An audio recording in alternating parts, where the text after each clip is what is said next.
అమంగళమైన పనులు అస్సలు చేయకండి.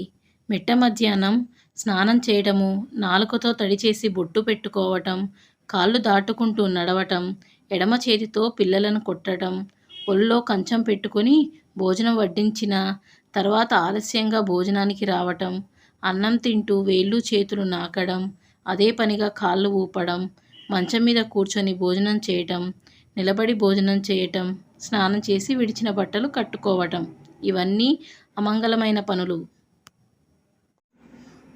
మనొక్క దరిద్రాన్ని తెచ్చిపెట్టేవి. ఇంట్లో గుర్రబొమ్మ ఉండటం ఇంట్లోని వారికి చాలా అశుభం.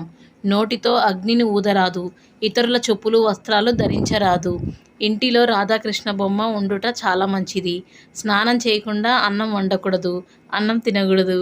ఒకేసారి నీరు నిప్పు 2 చేతులతో కానీ ఆ చేత్తో కానీ పట్టుకోకూడదు. మన ఇంట్లో మనకి దరిద్రాన్ని తెచ్చిపెట్టేవి. రాగి ఉంగరం వేసుకోవటం వల్ల ఆరోగ్యపరంగా అన్ని రకాలుగా ఆరోగ్యం ఉండటానికి సహాయపడుతుంది.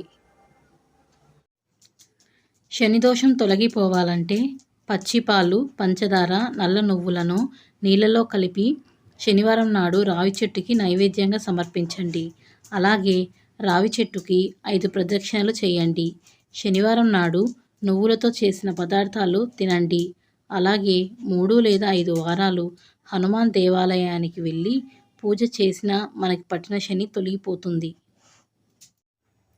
ఏ దానం వల్ల ఏం ఫలము? పుణ్య ప్రదేశంలో ఇచ్చిన దానము, అర్హత గల వారికి, అవసరమైన వారికి ఇచ్చే దానం అపాత్ర దానం కాదు. ఇచ్చే దానం చిత్తశుద్ధితో ఇవ్వాలి.